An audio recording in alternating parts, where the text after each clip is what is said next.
So my people, this was Nnamdi Kanu arriving in court today. As you can see him, the person that was behind him was Aloy Ejimako. So this is the entrance he made today in court, which is what, 29th May 2025. So reading on to what is really happening in court today, it says that the court is expected to hear and adopt final written addresses from both the defense and the prosecution. These addresses will focus only on the trial within trial, which was ordered to determine whether or not Nnamdi Kanu's 2015 statement to the DSS were made voluntarily or under duress. Main trial may resume afterwards depending on how long the ruling takes.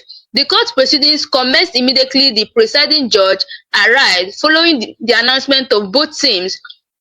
However, the defense team raised an objection to the admissibility of the defendant, as Nnamdi Kanu's written statement, originally taken in 2015, reiterating his earlier stance that the statements were made under duress. Meanwhile, the prosecution countered the objection, urging the court to overrule the defense and admit the statements as valid and voluntarily. So reading on to what is next that is happening in court, it says the court has gone under a 1-hour recess to resume shortly. It is important to note that the court is expected to adopt its addresses, that's ruling on the voluntariness of the defendant's statement brought as evidence by the prosecution witness during yesterday's trial within trial, when it resumes one after the break. So this is what happened in court now. He said Nigeria would have not succeeded in adopting Nnamdi Kanu without the collaboration of British government. So this is actually the analysis of what is really going on, and this is what someone said about Nigeria would not have succeeded in adopting Nnamdi Kanu without the collaboration of British government. So this is someone's opinion about this. I want you guys to take a look at this video and hear what this man have to say. I'm saying that Nigeria would not have succeeded in bringing him to Nigeria without the collaboration of British government, which that the British government are involved in the kidnap, and will I even say yes, actually it's a kidnap, the kidnap of Nnamdi Kanu. Nobody is asking how Nnamdi Kanu got into Nigeria from Kenya. In fact, everybody has stopped asking, but that's a question that we should ask. Nnamdi Kanu is a British citizen. The British were also part of this whole thing, because it will never have succeeded without British support. The DSS has come out to say that they are not the ones that did it. The witness during Nnamdi Kanu's court case said that he was from airport. He received Nnamdi Kanu and took him straight to the DSS dungeon. Then you ask, who exactly carried out that mission? The British agency and Nigerian agency collaborated to pin Nnamdi Kanu down. That goes on to show you the reasons why there has been no effort by the British to support Nnamdi Kanu and make sure that his stay in DSS comes to an end and in fact get his freedom. I'm saying this because the British have a mandate to protect their citizens who are facing trials in foreign countries. Yes. Yes. Fact check me. In fact, I'm going to read you something now to show you the rights of British citizens, to protection against unfair trials in foreign countries. And in fact, they have a mandate. The British consuls have a mandate, to stand by a British citizen who is undergoing trial in foreign countries. And since Nnamdi Kanu has been going in this trial, have you seen the British recently come to his aid effectively? In fact, let me tell you, to add to you, the British fight against illegal detention against its citizens in foreign countries. Yes. They fight against it. They lobby against it until that person receives fair trial and fair sentencing. That is the extent the British can go in ensuring that anybody carrying their passport will never be left behind. Let me read you briefly on the role of the British, of the UK, in defense of the citizens around the world. Listen very carefully. Number one, the British provides consular support. Yes, from the embassy of the country that the person is being held, the British ensure that the person is tried in line with local and international, international standards. And also, it will raise concern if the trial process appears not to be fair or the rights of the person are being violated. This is one point of what the British does to ensure that their citizen is not being, witch hunted or so. And so far, Kanu has spent 4 years in the DSS dungeon. Have the British ever released any statements to say the trial was unjust? Because 4 years in DSS dungeon is not a trial. It is just even now recently that a trial has decided to begin officially. So why haven't the British come out to condemn or pressure the Nigerian government in trying this man rightly and making sure that Nnamdi Kanu doesn't languish in solitary confinement? That is food for thought. That is a food for thought. Number 2, monitoring of the case. British consular officials may attend trials as observers. They can advocate for fair treatment but cannot get somebody actually out of jail or demand that the case to be dropped. Just like you said, they are supposed to be there during his trial in consular services. British embassies in Abuja just close by. How many white men did you see in the court for the past few days? How many Oyibo did you see in court? So supporting Nnamdi Kanu all this while, standing by their citizen. How many white men do you see? Nobody. They've abandoned this man because they are the ones that put him there. They are the ones that went to Kenya. They are the ones that played the major role in making sure that they assist in catching this man for the government. See, let me tell you something like that. Clear conscience fears no accusation. It is their conscience that is worrying them. How can you put somebody in cell and be coming to the cell to check the person? You cannot do it now because you are the one that put him there. Look at the court. They're not even in the court. You don't hear any statement from them. They have Twitter account, Facebook account, UK in Nigeria. UK government in Nigeria has account. Have you seen them tweets say anything about the citizen? If Nnamdi Kanu was a white man now without passport, you will never hear word in the House of Assembly in UK. You will never hear word. They will talk about it till tomorrow comes. Let's keep on going. Diplomatic pressure. High profile or controversial cases where due process or not followed or allegations of torture arises, the UK government may raise the case at diplomatic levels or with international bodies. Yes, that is what I'm trying to tell you. When this Gambayan of a man that had Binance had issue with Nigerian government and he was nearly condemned to prison, what happened to him? The US government increased pressure, did everything possible to ensure that the man was, released and sent back to the country. They had to cancel all the trials, they had to cancel all the cases that he had. Everything struck off overnight, just because they had negotiated it and it has been accepted, and now he has been released. Whatever they did under the board, we don't know, but the countries agreed that this man should be released, and Nigerian government released him. What stopped UK government from going that same way to apply pressure to ensure that this man is also released? What stopped the UK government from doing this same thing? What? Okay, let's go on. Humanitarian and legal rights advocacy. The UK may push for improvements in prison conditions or medical care. In some rare instances, they might assist in appeals or requests for clemency, especially in death penalty. Nnamdi Kanu was sick the other day. He complained of his ear, his chest, his heart, everything was worrying the guy.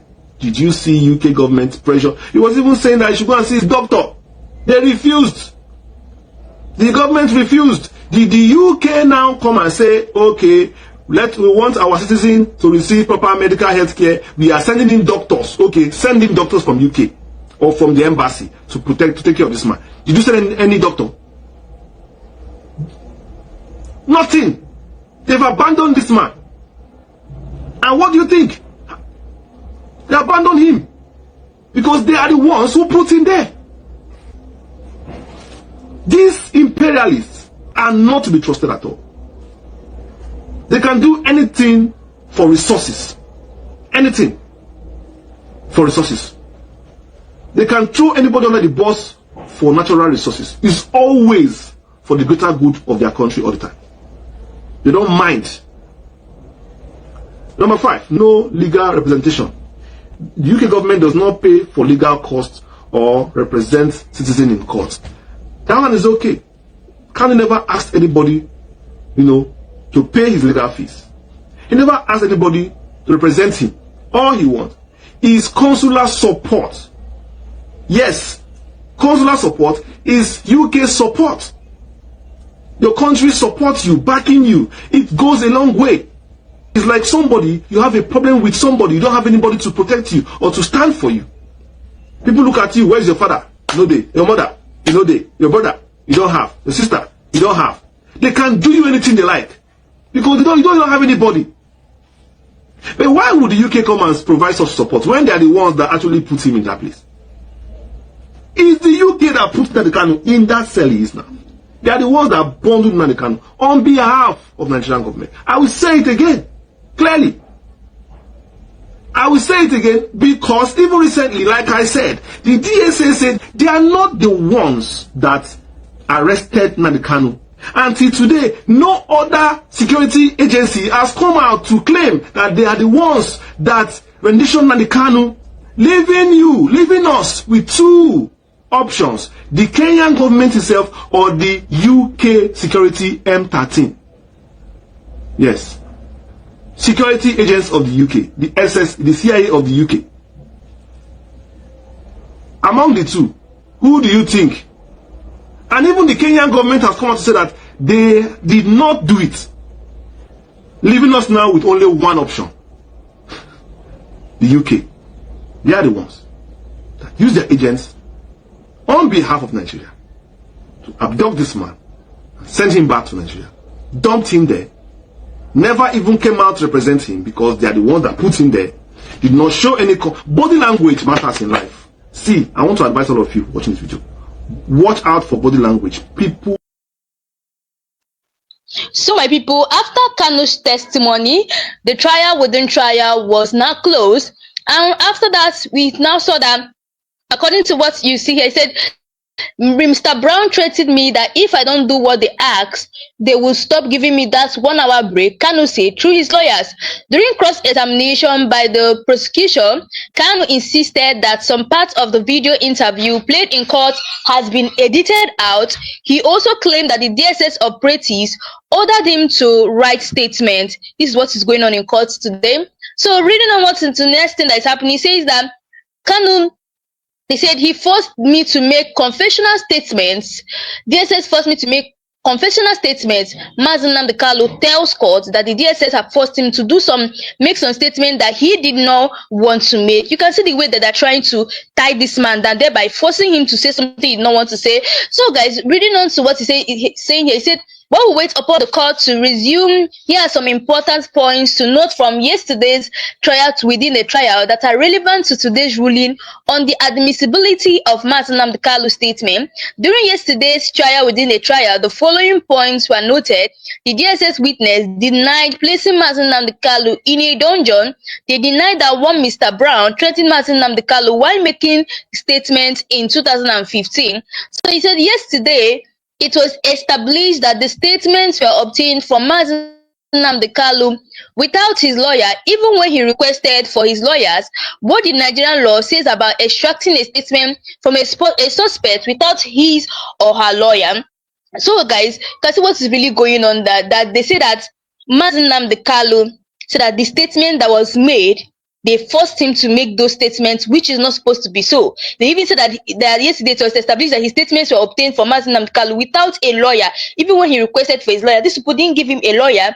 They didn't also give him water. They went as far as putting him in an underground cell, which DSS has come out to deny, saying that they're not even aware that they have underground cell in DSS office. This to show you what is going on in court, that the witness that the witness that they brought are actually doing false witnessing, because you can't tell me you served 27 years in DSS and you still say that you are not aware that they have underground cell, and you're not aware that Nnamdi Kanu was put in an underground cell. How possible is that? Then if what Nnamdi Kanu has been saying ever since, that they don't used to allow, that the DSS doesn't allow his family members or his lawyers to see him, so how do they now know that he's in an underground cell? This is showing that the witnesses are just lying. By him saying that he's not aware that Nnamdi Kanu is in an underground cell, So reading on to what is really happening here, they say that the judge confirmed yesterday after watching video evidences tendered by DSS that he heard Nnamdi Kanu consistently requesting for his lawyer. Meanwhile, before the clip being played, the DSS witness denied that Nnamdi Kanu did not request for his lawyer. So they said that the judge confirmed yesterday after watching the video evidence tendered by the DSS that he heard Nnamdi Kanu constantly requesting for his lawyer. Meanwhile, before that clip was being played, the DSS witness had already denied that Nnamdi Kanu did not request for his lawyer, that what Nnamdi Kanu said that he needed a rest, when the judges confirmed yesterday in the video evidence that Nnamdi Kanu was requesting for his lawyer. Like, what the Nigerian law says about a witness lying under oath? This is something we need to ask ourselves. What the Nigerian law says about a witness lying under oath? Because I keep telling you guys that it's time they bring these witnesses that they are bringing against Nnamdi Kanu to book. It's time that they need to judge them, because this is false witnessing. You took an oath and said that you're not going to lie in the court of law. Normally, before you come to a court of law, you're supposed to take an oath saying you're not going to lie. And this DSS witnesses went ahead to lie, saying that they are not aware that there are a lot of lies in this thing. The first one is they said they're not aware that Nnamdi Kanu was in an underground cell. The second one was that he said that Nnamdi Kanu did not request for a lawyer. The third one was that Nnamdi Kanu said he asked water from these people and they refused to give him water and he was thirsty. They went as far as saying that pressuring him, that is one Mr. Brown was pressuring him that if he doesn't write the statement that they want, that the DSS wants, they're going to collect 1 hour airtime from him. And you guys understand what they mean by 1 hour airtime? And I think it's because of that particular thing that Nnamdi Kanu started bleeding from his nose. That particular thing that they told him, and I'm sure you guys know what they mean by it, but it's just like suffocating someone, like wearing someone a mask, covering the person's face, trying to suffocate the person. I showed you guys this video. This is an example of what they mean by we are going to collect 1 hour airtime from you if you don't write something, this statement in favor of us. This is exactly what I mean, guys. Take a look at it.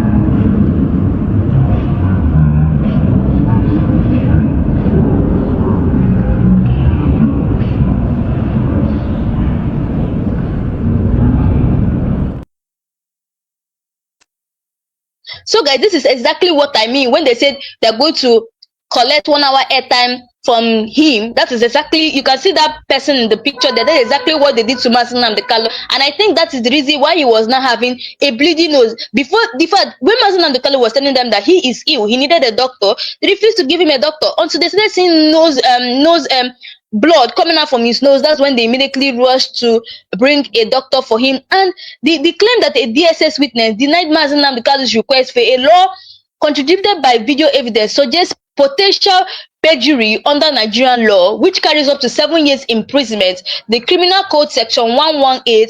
The judge observation supports this. The judge observation supports this, but intent and materiality must be proven.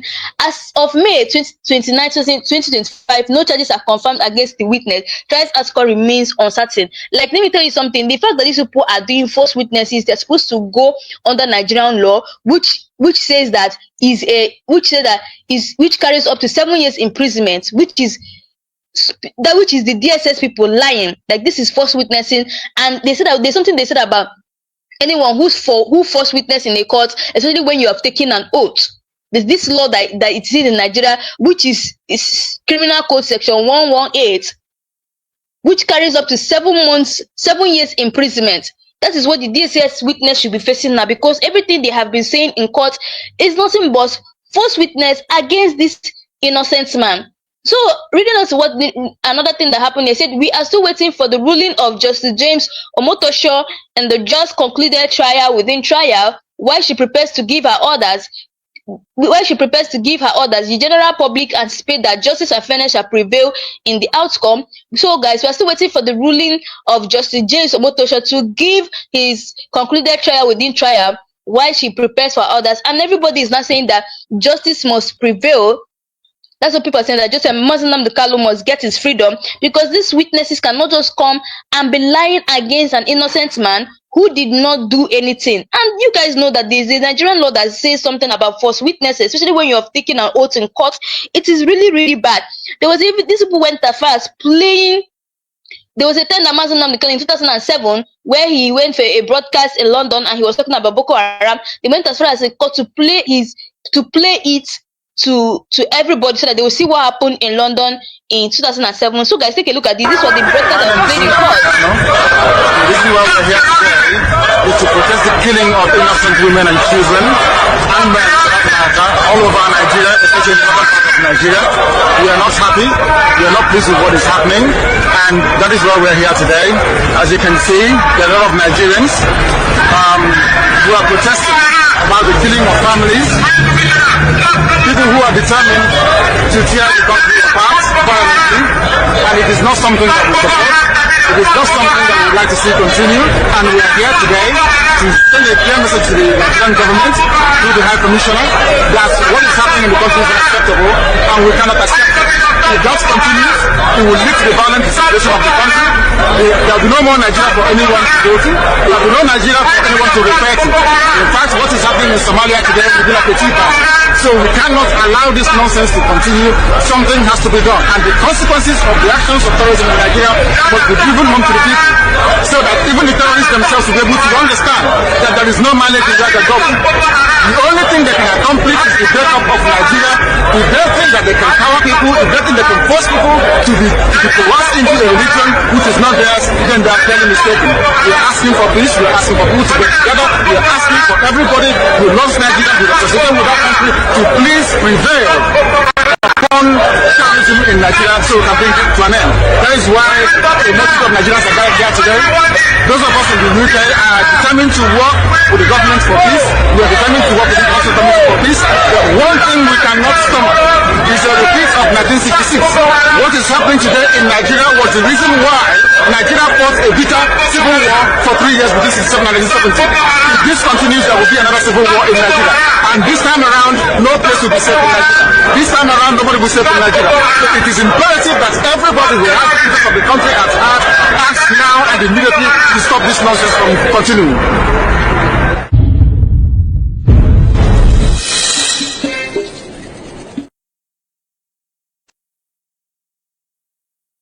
So guys, you guys listened to the broadcast that happened in London in 2007. That was the broadcast that Nnamdi Kanu made, which was played in court so that everybody will see as an evidence of what he did in London. So before we will actually wait for the Justice Omotosho to bring in his orders, let's actually take a look at this. Let us actually take a look at this. Now the question is, where are those the Kubo boys recruited as Ebubagu by Imo State government in 2021?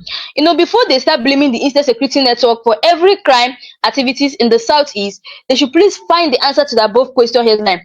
Few months after the launch of Eastern Security Network in December 2022 to fill in the gap because Southeast governors failed to create a security outfit that would protect the region against instant Fulani herdsmen terrorist attack, Hope Uzodinma rushed the next year to form Ebubagu in Imo State and recruited the Kubo boys for the sole purpose of blackmailing and impersonating the indigenous people of Biafra, which is IPOB movement and Eastern Security Network. Same 2021, Ebubagu boys were noted to have camps in several Olu and Okigwe communities from where they were about attacking, intimidating and killing innocent people, burning many people's houses and kidnapping for ransom. Some PGS and traditional rulers who protested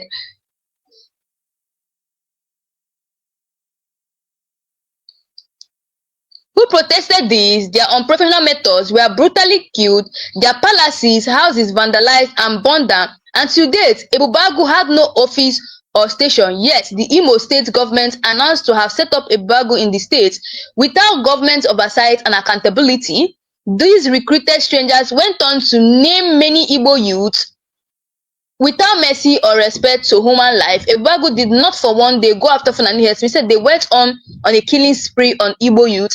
Now, before they come out to blame Eastern Security Network, they should not forget the Ebubagus that they created. They said that they created them to bring peace in Imo State, but these people went on killing people in Imo State and they said that they were bringing peace. It was not the Eastern Security Network who was not seen trying to bring peace in Imo State by trying to make sure that many of our people are not attacked by these same Fulani terrorists. Now, a radio presenter at Oziza FM in Owerri, Imo State, then was one of the voices calling out the atrocities of these Ebago boys in Imo State, seeking justice for families of victims of Ebago menace and calling out the Imo State government to tackle the Ebago rascalities. Instead, Nosogba faced several assassination attempts on his life.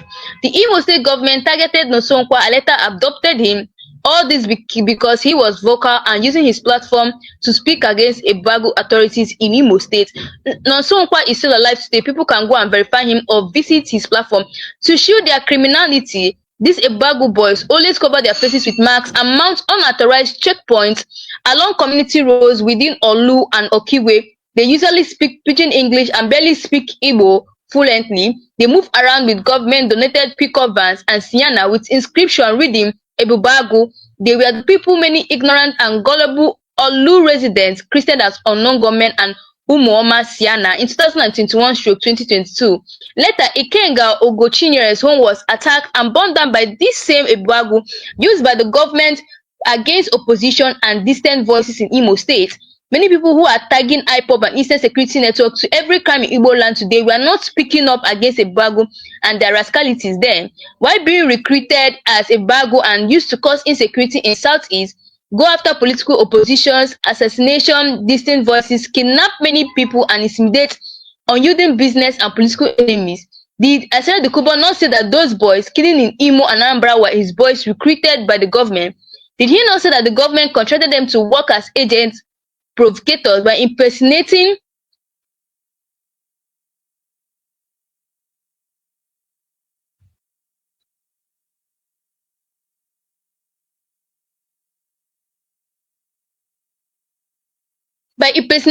Eastern Security Network so they can blackmail Nnamdi Kanu and IPOB and Eastern Security Network as a violent organization?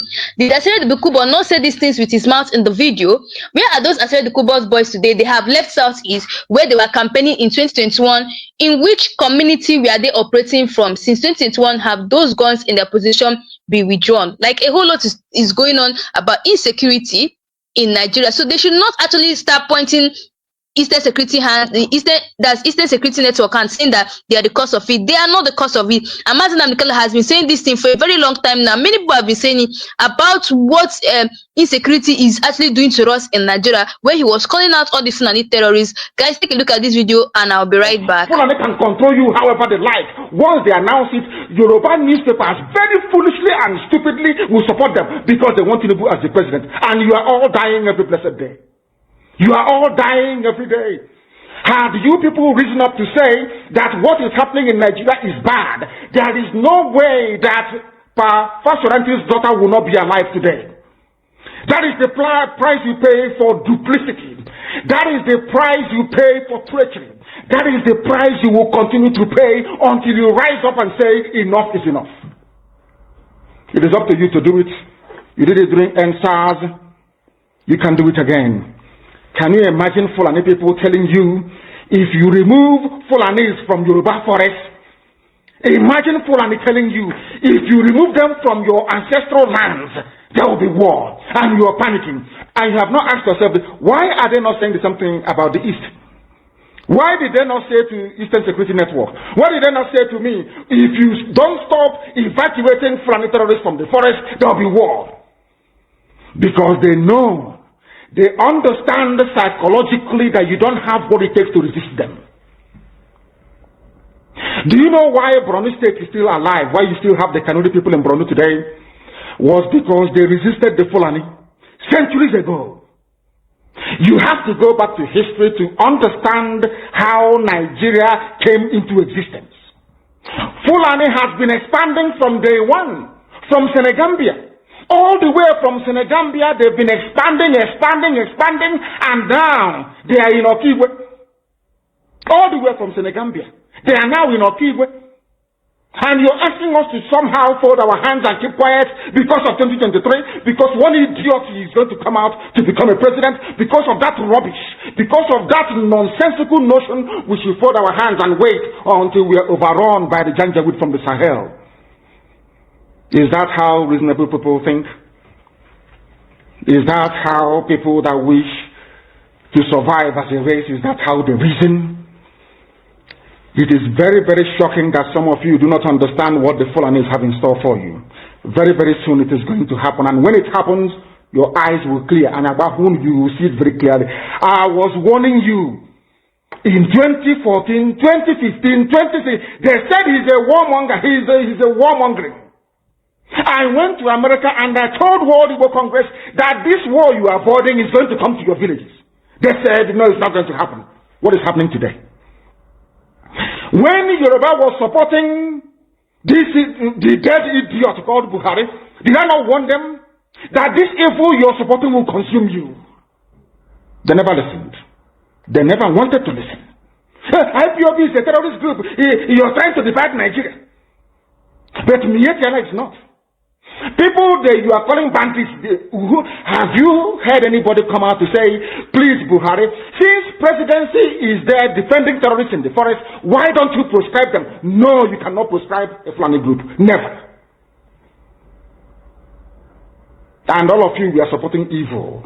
When there is the proscribed IPOB, proscribed indigenous people of Biafra. These are Yoruba journalists writing junk. Every day they keep writing rubbish. But their land is under siege. Their land is under siege. And the Fulani will take it. It doesn't take time.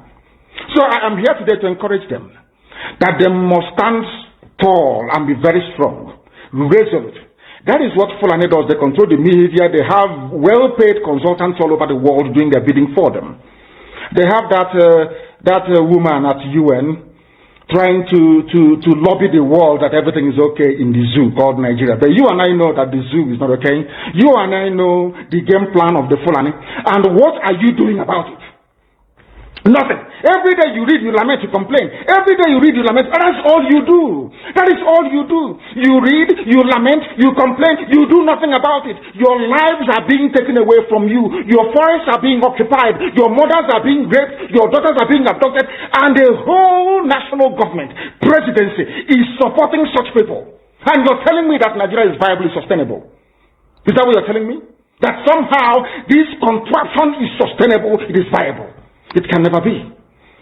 Because the more you stay in one Nigeria, the more you are inviting the Fulani to take over your ancestral lands, take over your villages, and to make life a misery for you. That is the end game. That is the outcome. If you doubt me, go and do a bit of research. Ask yourself, who are the Hausa people? Who are the Nupe people? Who are the Bachama people? All of these people were steamrolled by the Fulani march to the Atlantic Ocean. And now they're in Yoruba land. They're in their forests. They are in their forests. And who is going to drive them away from there? It's not the Yoruba youths. Forget about your useless governors. Your elders are very strong. I love Yoruba elders. The way they behave, the way they talk. Very, very strong. They say they support Akeredolu. So there's the governor of Ondo State. They support him in what he's doing. People must come out to say that enough is enough. When you travel to the north, do you live in the forest in the north? The Igbo people in Sabongeri in Kanu. Are they living of course it's Hausa land, are they living in the forest? They came to the town, they work very hard, they build houses, they build mansions, they develop the entire place. Is that not what they do? What are Fulani people doing in our forest? Nobody can answer that question. They say that they're pastoralists. I want some of you who have had your breakfast this morning, please go to your fridge or go to where you keep your beef veggies and you will see pig milk. Pig. Some of us were raised on pig milk. For how many years now? And you keep asking yourself, what is pig milk? Pig milk is mineralized. The same milk that the cows produce in Holland can be produced in the zoo. Tell me the country in the world aspiring to be a member of the UN Security Council where you move cattle from place to place. Are you people well at all? You so-called Nigerians, are you normal in the brain? I'm asking you a simple question. Show me a country that aspires to be in the 21st century, moving cattle from place to place, telling me they're grazing. Which country is that? Please tell me. All of you don't have any shame. When you have people, an entire presidency coming out to defend a very primitive, archaic agricultural practice, then you know you embrace this mess. You are in one almighty trouble, I'm telling you. People are in a mess. The Holland that you get your pig milk from, do they move cattle from Rotterdam to Amsterdam? I'm asking you a simple question. But they produce the pig milk that you're drinking every blessed day. Why can't Fulani produce pig milk in Sokoto? Why can't they produce carnation milk in Kanu? They have the cattle. Before the white man came, did you see any Fulani in your forest? All these people talking rubbish about movement of cattle and movement of... I'm asking you, before Britain came and handed over Nigeria to Fulani, ask your grandfathers, please, or your grandmothers. Ask them. All this nonsense we are hearing today in this so-called one, I want to tell you the dangers of one Nigeria. All this nonsense you are hearing today about one Nigeria, Fulani in our forest, Fulani in our village. Before the white man came, did you see Fulani moving their cattle all over the place? Did we not have meat to eat? They will answer these questions for you. Because sometimes in Africa we don't reason very well. The way we reason is jaundiced, it is disjointed. I can't understand for the life of me why instead of them to waste all that money arming and equipping this Janjaweed army to come and conquer you and I, why don't they open a milk factory somewhere in the north and bring the milk down south? I'm sure Southerners will buy it. After all, pig milk comes all the way from Holland. Pig milk all the way from Holland. Now you understand it. Because of the way you people reason. Why can't you produce? Is it difficult to produce milk? The same milk that comes out naturally from the udder of the cow. Why can't you can it somewhere, pasteurize it, and send it to people to eat, to drink, or to do whatever with? All over the world, that is what is happening. In fact, they produce so much milk in Europe that they pour it away. Why can't you do the same thing? A whole president claiming they are in the 21st century are supporting a very primitive practice of moving cattle from place to place. All of you, you're not ashamed of yourselves. You have no shame. As somebody will say, your shame is shaming me. I'm telling you, you people from the zoo, I'm ashamed of your ignorance and stupidity. You people are hopeless, completely hopeless. One day now, one idiot to come and say, we are intellectuals. And you're moving cattle from Kafanchan to Ahoda. You are intellectuals. You are intellectualizing. You are in the 21st century, you are moving cattle, driving cattle, Nama, from over.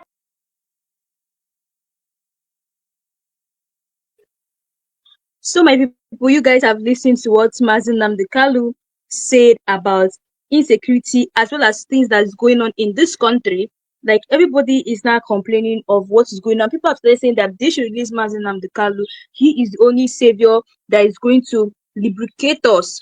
He's the only person that have the ability to free us from this country called Nigeria, called zoo, according to what Nnamdi Kanu used to say. That Nnamdi Kanu said Nigeria is a zoo.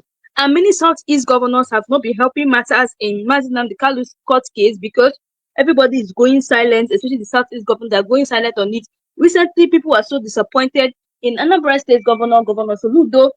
People are so disappointed in him. The way when Tinubu came to Anambra State, the only thing he could only talk about was P2B. He didn't even say anything about his brother, Nnamdi Kanu, when he's very sure that why Nnamdi Kanu is in that position he is now is because of Igbo. It's just like you sacrificing your life for Igbos to have freedom. That is the kind of position that man is there. A man who has not been able to see his family for 6 years now. A man who has not been able that his freedom of movement has been limited.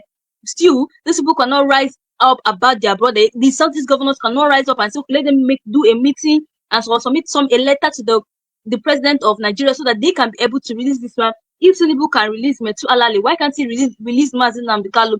When they've already seen that Nnamdi Kanu is someone that's going to be able to change this country, that's going to turn this country around. That is why they're still keeping him in continuous detention like this. Because many people have been saying him, not only that, Kenneth Okonkwo have been saying that they need to release Nnamdi Kanu. If they're not releasing this man, they are the ones making Nigeria not to grow forward. But they don't understand it. For them not to release this man, they are holding him, they are making Nigeria not to go forward. Listen to what Kenneth Okonkwo have to say about Nnamdi has not done anything that other people from other zones have not done. We know about Sunday Igboho, of the Yoruba nation agitator. We know of the Boko Haram people that say they want a different country where Western education is an abomination. These people have been released. Not just that they have been released. In the case of Boko Haram, they've been re-assimilated to the society, given plum jobs, even in our military. They've been given money and been resuscitated, reconciled, and rehabilitated. Why is Nnamdi Kanu's case different? There is an ethnic and some unnecessary bias that is keeping that man in jail. The government should be wise enough to release this man. You can use the Julian Assange option.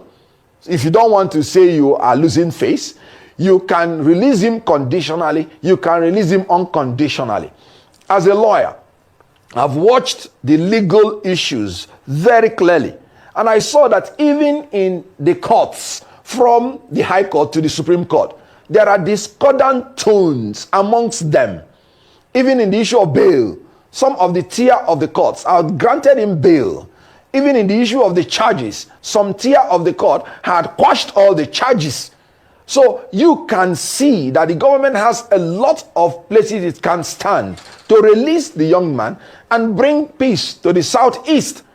He is now more like a political prisoner. I tell you something, the longer Nnamdi Kanu is in prison, the taller he becomes and the shorter the government becomes. They should take the intelligent way out of this and release him like they did to other people. Rehabilitate him and reconcile him as they are reconciling Southeast completely to the nation.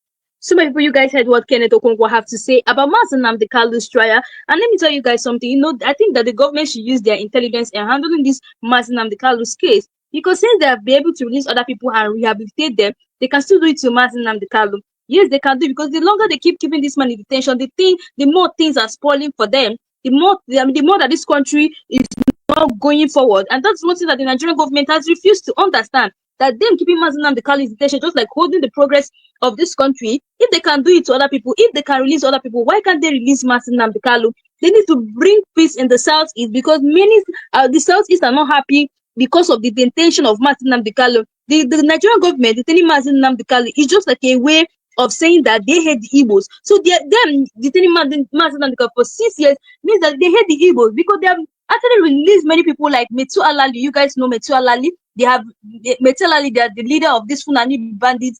They have released him, and it's the people that released him. They went as far as also releasing Sunday Iboha. They released many all these freedom fighters. They also released Shore. So if they can release all those people whose Nnamdi Kanu they cannot release, but it has dawned on us that the reason why they don't want to release this man, because this man has so much intelligence in his head, and they know that once they release him, it's going to be over for people, especially people who are planning bad again, especially people, they are the evil politicians in this country. Once they release him, it's going to be over for them. That's why you see they just keep keeping him in detention. So guys, while we are still waiting for the ruling of Justice James Omotosho in the just concluded trial within trial, while she prepares to give her orders, the general public anticipate that justice and fairness will prevail in the outcome. So while we're waiting for them, I want you guys to listen to this broadcast of Nnamdi Kanu.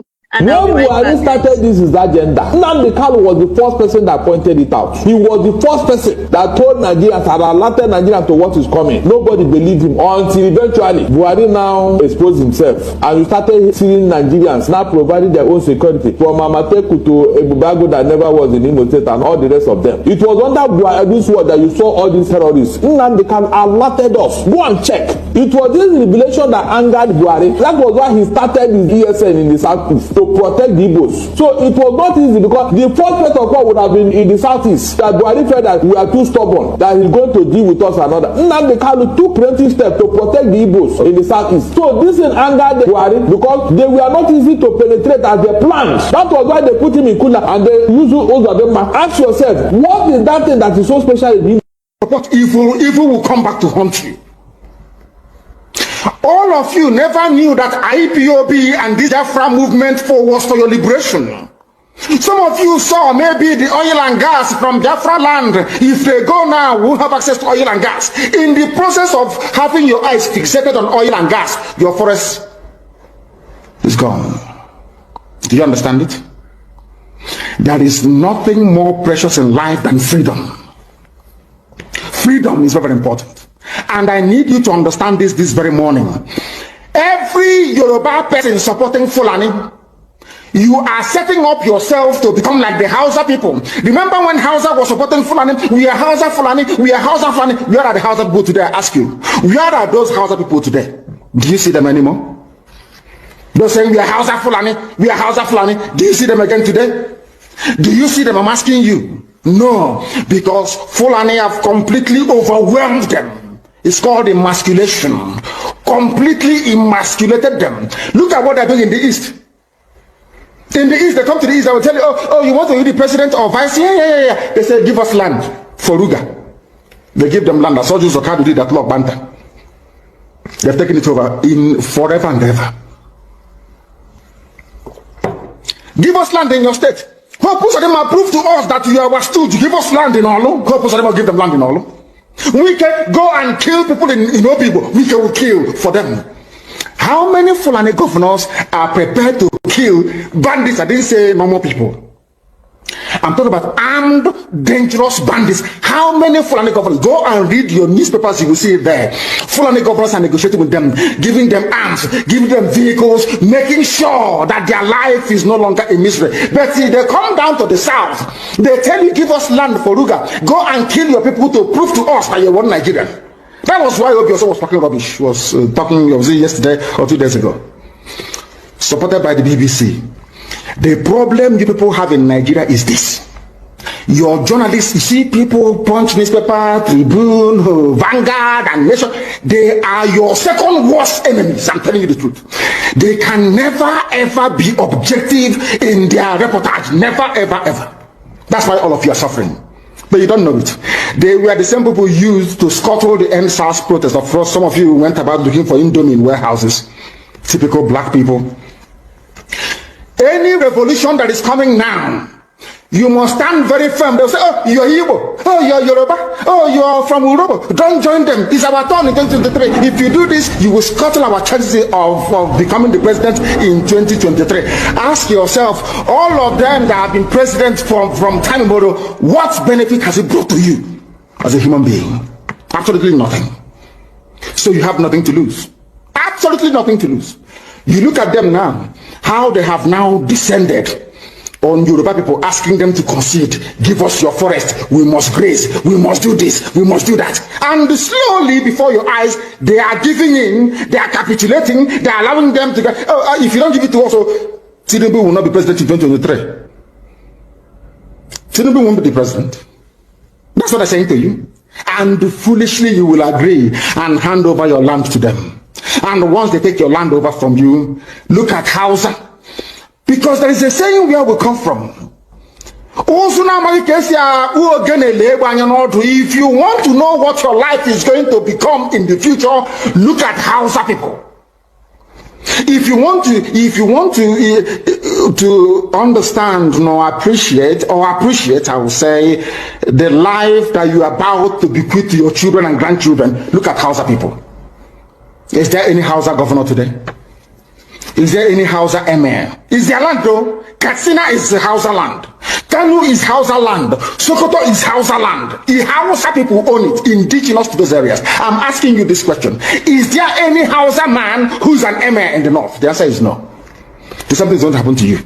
If you don't rise up now to break, I'm not even asking people to break this rule. Demand for what rightfully belongs to you, your freedom. The freedom to decide. The freedom to write a constitution if you prefer. The freedom to live with whoever you want to live with. That is what we are asking for. But most people misunderstood what we are saying. And today, almost... So my people, back to what is really going on in court today. Judge Omotosho is actually back. And now, according to what he said the presiding judge Omotosho has ruled on the trial within trial in favor of Mazi Nnamdi Kanu. All evidences of the defendant making oral statements or written statements as presented to the court by the prosecuting team has been rejected by the court and are consequently no longer relevant to this case. The judge stated that the defendant's statement was made under duress, and in the absence of his legal representative, the judge dismissed the trial within trial case in the favor of IPOB leader. So looking at what Justice Omotosho said in this video, because we are all waiting for him to come back with his orders, because he said that he's going to go on a break to actually take a look at what really happened. And when he came back, he started saying that he has dismissed the trial within trial case in the favor of indigenous people of Biafra leader, which is Nnamdi Kanu. He went as far as saying that all evidence of the defendant making oral statements or written statements as presented to the court by the prosecuting team has been rejected by the court and are consequently no longer relevant to this case. Now, they just stated that the defendant's statement was made under duress and in the absence of his legal representative. So Judge Omotosho was saying that what Nnamdi Kanu said is true, and he went on further saying that the defendant, that Nnamdi Kanu, made statements under duress and in the absence of his legal representative, which immediately the judge dismissed the trial within trial case in the favor of the indigenous people of Biafra. So this is what the Judge Motosho was saying. And no, the way I'm looking at this court case, the way everything is going, I'm really sure that this court case is going to favor Nnamdi Kanu, because everything that these people have been saying is nothing but lies. Everything that the DSS witness have been saying is nothing but lies. And there's this particular law that says that if you lie in court after taking an oath, that there's a particular law, it says that you're going to be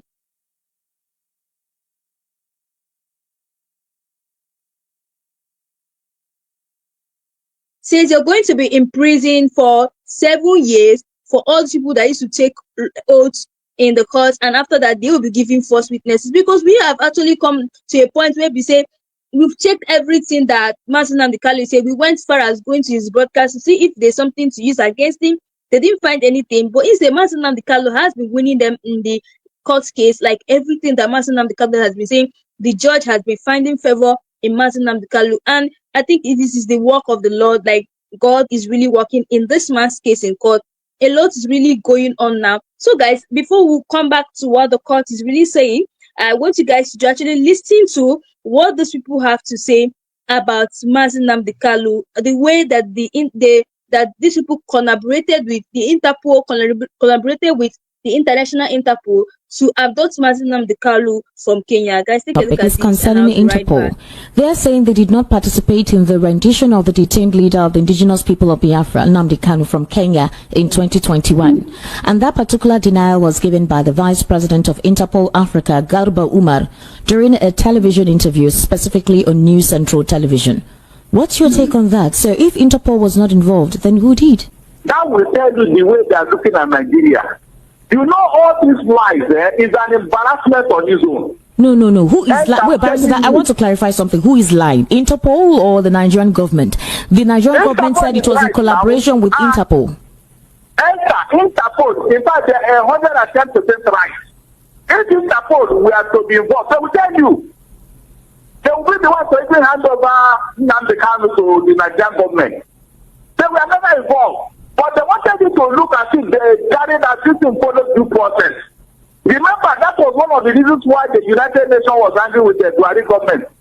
They wrote a letter concerning that revision. And that is one of the reasons our courts here have condemned it. So they are not trying to make it look good that what they did was all right, that they followed due process. That's why they are lying all over the place. So if Interpol... But the people have come to clarify themselves because it determines their image. That's a criminal offense. But there is something... If they do not clarify themselves, Interpol will not look like a rogue organization. There is something that Umar...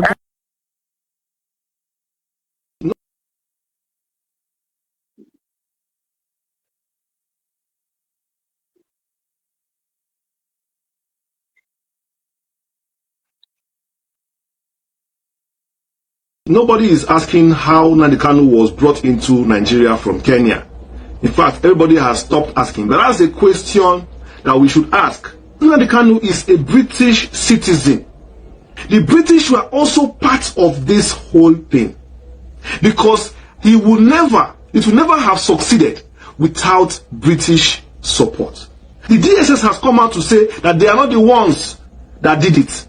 The witness during Nnamdi Kanu's court case said that he was from airport. He received Nnamdi Kanu and took him straight to the DSS dungeon. Then you ask, who exactly carried out that mission?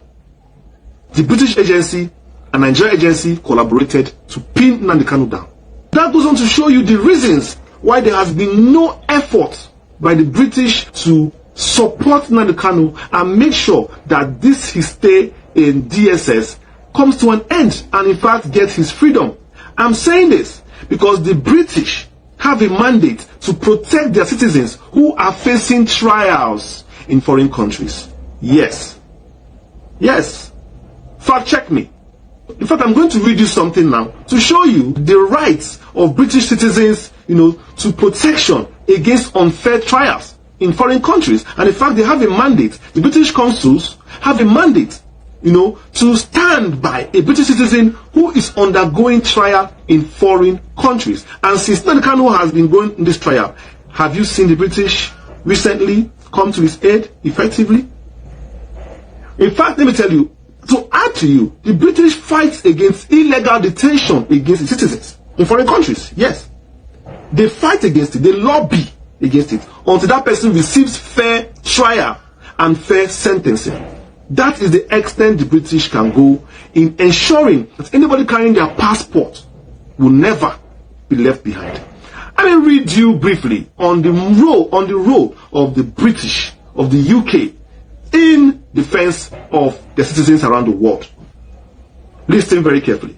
Number one, the British provides consular support. Yes, from the embassy of the country that the person is being held, the British ensure that the person is tried in line with local and international, international standards. And also, it will raise concern if the trial process appears not to be fair or the rights of the person are being violated.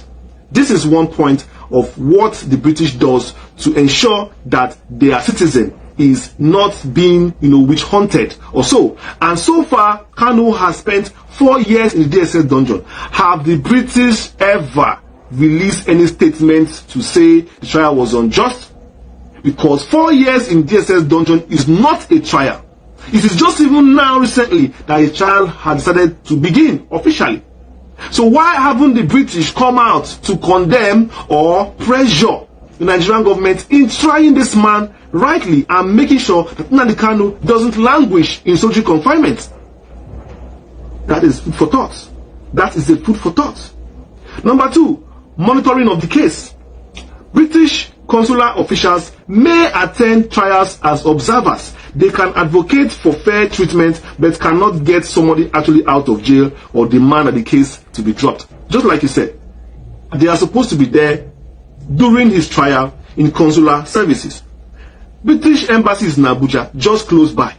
How many white men did you see in the court for the past few days? How many Oyibo did you see in court? So supporting Nnamdi Kanu all this while, standing by their citizen. How many white men did you see? Nobody. They've abandoned this man because they are the ones that put him there. They are the ones that went to Kenya. They are the ones that played the major role in making sure that they assist in catching this man for the government. See, let me tell you something like that. Clear conscience fears no accusation. It is their conscience that is worrying them. How can you put somebody in cell and be coming to the cell to check the person? You cannot do it now because you are the one that put him there. Look at the court. They're not even in the court. You don't hear any statement from them. They have Twitter account, Facebook account, UK in Nigeria. UK government in Nigeria has accounts. Have you seen them tweets say anything about the citizen? If Nnamdi Kanu was a white man now without passport, you will never hear word in the House of Assembly in UK. You will never hear word. They will talk about it until tomorrow comes. Let's keep on going. Diplomatic pressure. High profile or controversial.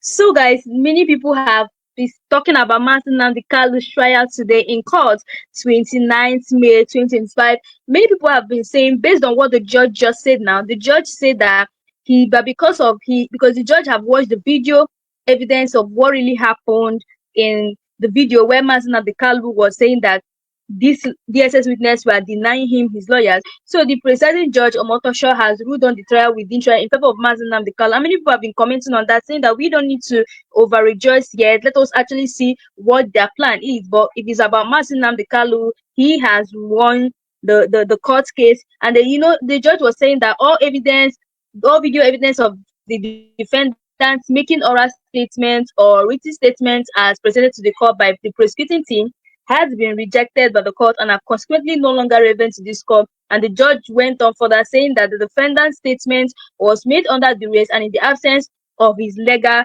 representative. And many people have been reacting to what is going on. This one was like saying that the case should be closed.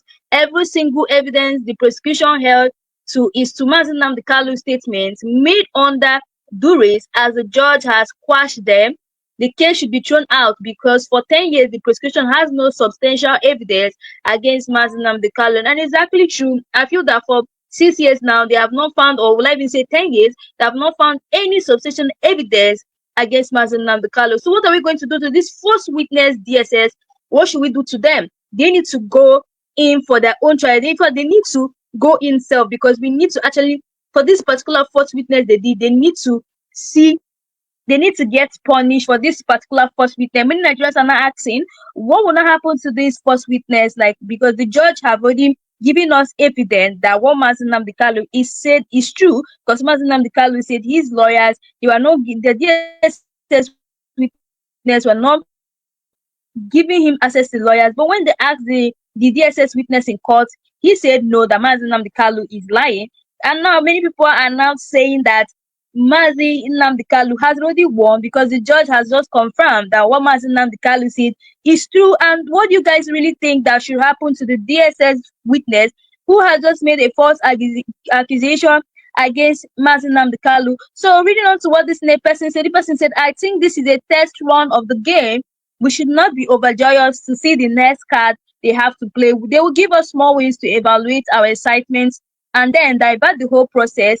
Nnamdi Kanu is already a potential winner of this judicial battle, but we know our enemies. Like, people are already saying that we should not really rejoice because of what the judge just said now in court, but we should actually be looking at them in a way.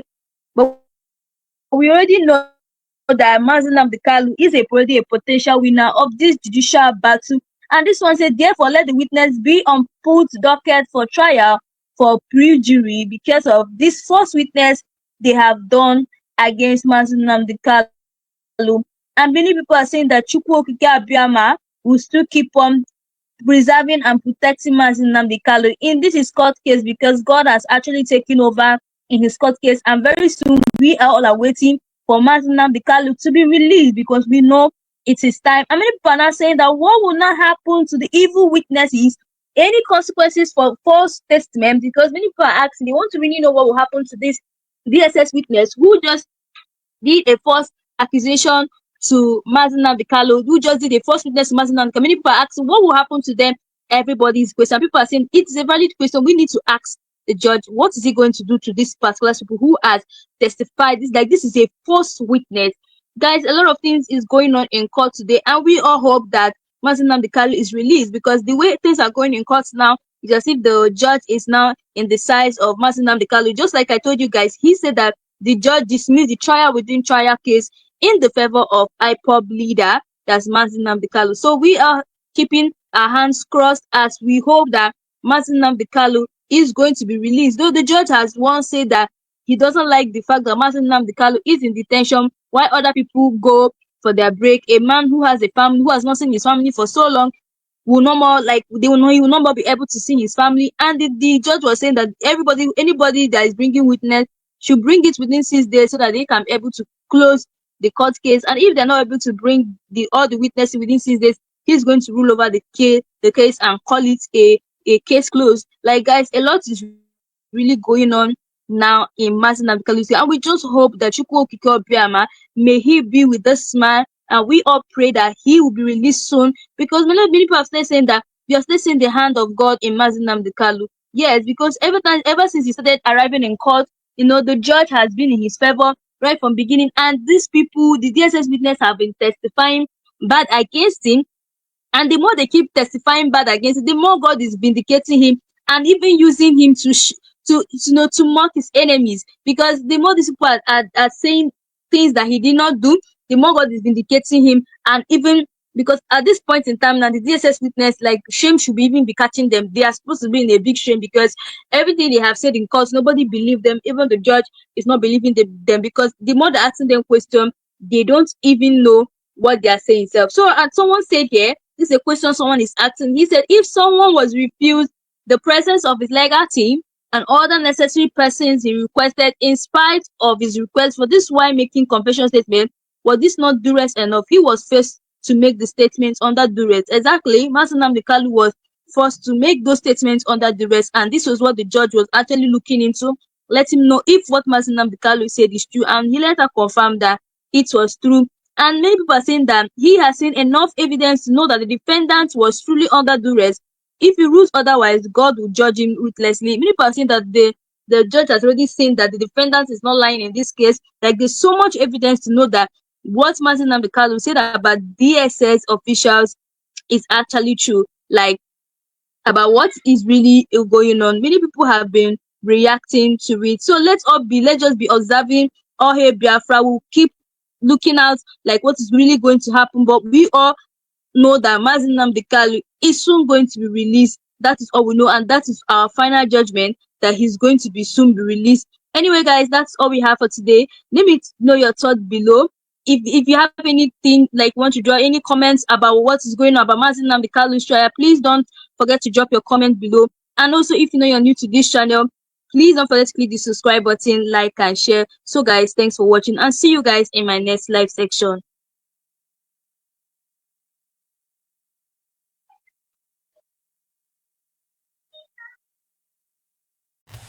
So guys, a little bit away from Nnamdi Kanu, you must have heard everything that happened in this video.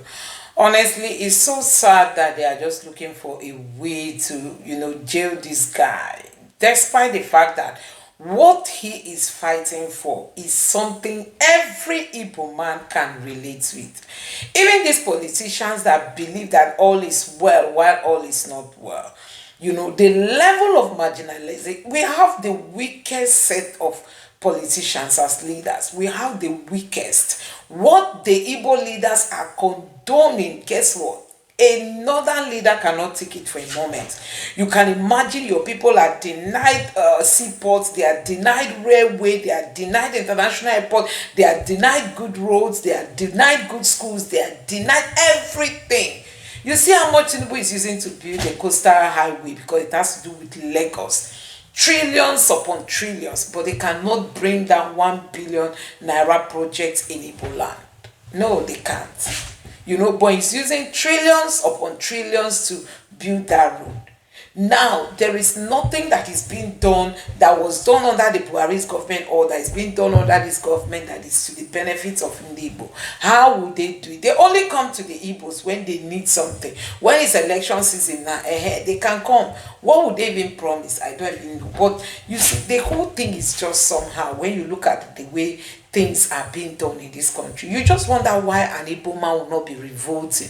Why would they not be saying they need Biafra when you are living in a country in your own korokoro eyes? You are just being yourself, being marginalized. Now that went to Ayogo in Onitsha there, locked shops in the name of they were fighting fake drugs. At the end of the day, they are collecting 700,000 naira to reopen those shops.